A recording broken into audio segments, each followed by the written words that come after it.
ஆரம்பிச்சிட்டேன். Hello hi மக்களே, வணக்கம். உங்களையும் நான் இப்போ நம்ம ஒரு கண்டென்ட்டை பேச போகிறோம். என்ன கண்டென்ட்னா, ஒரு ஒரு கல்லூரியில் நம்ம படிக்கிறோம். அந்த கல்லூரி முடித்த உடனே நம்மளுக்கு ஒரு கேம்பஸ் இன்டர்வியூன்னு ஒன்று வச்சு நம்மளை ஒரு இடத்துக்கு அனுப்புகிறாங்க. அங்கே அனுப்புகிறப்போ அந்த வேலை பிடிக்குதோ பிடிக்கலையோ மினிமம் 3 மாதத்துலேருந்து 6 மாதம் நம்ம அங்கே வேலையை பண்ணணும். பண்ணால் தான் நம்மளோட கெரியர் ஒரு ஷேப்புக்கு கொண்டு வரும். அதோட கடினமான வேலைகள் நமக்கு தெரிய வரும், என்ன வேலைன்னு. அந்த வேலைக்கு போகிறப்ப என்ன பண்ணணும், நம்ம வேலையை மட்டும் பார்க்காம அங்கே போனால் பக்கத்தில் என்ன வேலை செய்கிறாங்க, அவங்க என்ன டிபார்ட்மெண்ட் என்ன வேலை செய்கிறாங்க, இந்த ஒரு பக்கத்தில் இருக்க 4 டிபார்ட்மெண்ட் நம்ம தெரிஞ்சு வச்சாதான் நம்மளோட கெரியருக்கு பின்னால் யூஸ்ஃபுல்லாக இருக்கும். ஒன்றும் இல்லை, இப்போ ஒரு பிளேஸ்மெண்ட்டுக்காக 2 காலேஜுக்கு போயிட்டு வந்தேன். ஐடி காலேஜுக்கு 2 காலேஜ் நம்ம சரௌண்ட் சுற்றுவட்டாரத்தில் 2 காலேஜுக்கு பிளேஸ்மெண்ட்டுக்காக போயிருந்தேன். அவங்க என்ன சொல்கிறாங்க, பிரின்ஸிபால் சார் பிளேஸ்மெண்ட் நாங்கள் எல்லா கம்பெனியும் போயிட்டு 200 கம்பெனியை நாங்கள் கூப்பிட்டு பிளேஸ்மெண்ட் கொடுக்குறோம் சார். ஆனால் 2 மாதத்துக்கு மேலே எங்கள் பசங்க யாருமே இல்லை சார், ஐடி ஸ்டூடெண்ட்ஸ் அப்படின்றாங்க.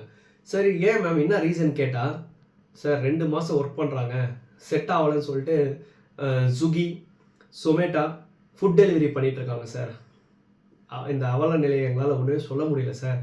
அவனை ஃபோன் பண்ணி அந்த பையனை கூப்பிட்டு, ஏன்பா தம்பி இந்த மாதிரி ஏன் நீ ஃபுட் டெலிவரி பண்ணுற, உனக்கு டெக்னிக்கல் கேட்டகரியில் உனக்கான தகுதியான ஒரு வேலையை உனக்கு இருக்குல்ல, ஏன்னா மேம் அதெல்லாம் செட் ஆகாது மேம், காலையில் போய் ஈவினிங் வரையும் அங்கே இருக்கணும். அதெல்லாம் இங்கே பாருங்கள், காலையிலேருந்து ஈவினிங் வரையும் உங்களோட கெரியர். இப்போ ஃபுட் டெலிவரி டொமேட்டோ டெலிவரி பண்ணுறீங்கள, உங்களால் எத்தனை வருஷம் டெலிவரி பண்ண முடியும்? லைஃப் லாங் பண்ணுவீங்களா?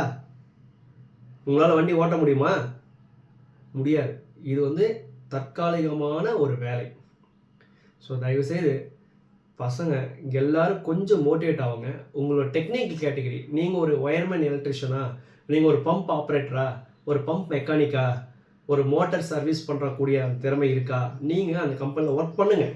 கடினமான இருக்கும், வேலைனாவே ஒரு கடினமாக தான் இருக்கும்.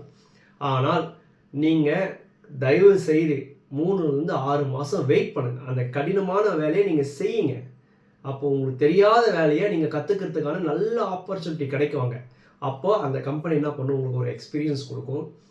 நீங்கள் உங்களுக்கு தெரியாத வேலையை கற்றுக் கொடுக்கும். அந்த கற்றுக் கொடுக்குறப்போ உங்களுடைய தரம் உயரும். உங்களுடைய கெரியர் ஒரு ஒரு லெவலுக்கு வரும்.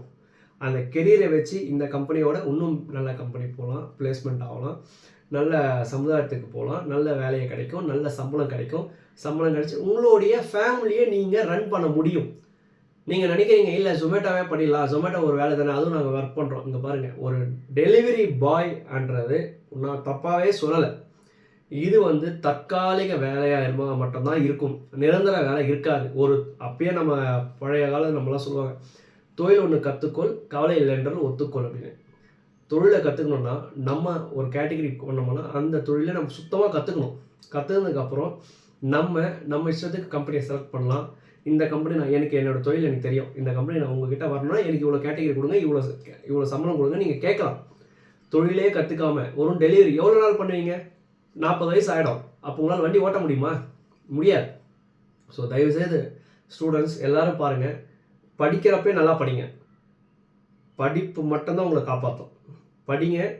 ஒரு வேலை கிடைக்கிறதே பெரிய விஷயம். ஆனால் ஒரு காலேஜில் ஒரு பிரின்சிபல், அந்த பிளேஸ்மெண்ட் ஆஃபீஸர் எல்லாரும் போய் ஒரு கம்பெனியை பேசி அந்த கம்பெனியை வர வச்சு உங்களை எப்படியாவது பிளேஸ்மெண்ட் ஆக்கணும்னு நினைக்கிறவங்க அவங்கள டிஸ்பாயிண்ட் பண்ணாதீங்க. அந்த வேலை கிடைச்சா 6 மாதம் ட்ரை பண்ணுங்கள். கடின உழைப்பாக தான் இருக்கும், கஷ்டமாக தான் இருக்கும் ஸ்டார்டிங்கில். அப்படியே பெஞ்சஸ் கிளாஸில் போவீங்க, உட்காருவீங்க, ஜாலியாக உங்கள் ஃப்ரெண்ட்ஸோட ஜாலியாக சுற்றுவீங்க, ஜாலியாக இருப்பீங்க. ஆனால் வேலை அப்படி கிடையாது. டைமிங் காலை 8 மணினா 8 மணிக்கு அங்கே இருக்கணும். வேன் 7 மணினா 7 மணிக்கு நீங்கள் போகணும். நைட் 8 மணினா 8 மணிக்கு இருக்கணும்.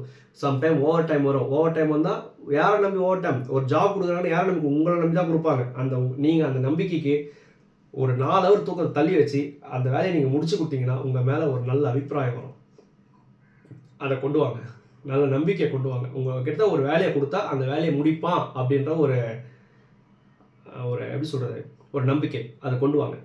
அதுக்கப்புறம் உங்களோட டிசிஷன் 6 மாதத்துக்கு அப்புறம் உங்களால் முடியல, 1 இயர் முடியல, அதுக்கப்புறம் உங்கள் கெரியரை மாற்ற ட்ரை பண்ணுங்கள். ஆனால் வேலைக்கு போகாமையே நான் வேலைக்கு போகல அப்படின்னு டிசைட் பண்ணாதீங்க. ஒரு வேலையை கற்றுக்கணும், நம்ம எந்த வேலைக்கு வந்திருக்கோம் அந்த வேலையை கற்றுக்கிறதுக்கு மினிமம் 3 மாதம் ஆகும்.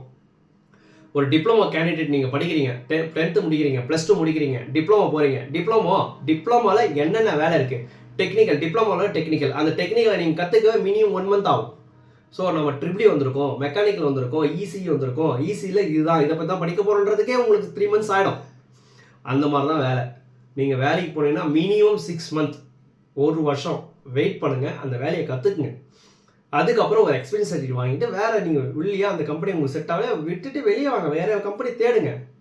அதை விட்டுட்டு வேலைக்கு போனால் 2ஆம் மாதமே சொல்லாமலாம் ஓடி வந்துடுறது, நீங்கள் போய் ஜொமேட்டோவில் ஜாயின் பண்ணுறது, ஒரு வண்டி எடுத்துக்கிறது, வேறு பொருள் சுற்றி, அது வந்து வாழ்க்கைக்கு செட் ஆகாதுங்க.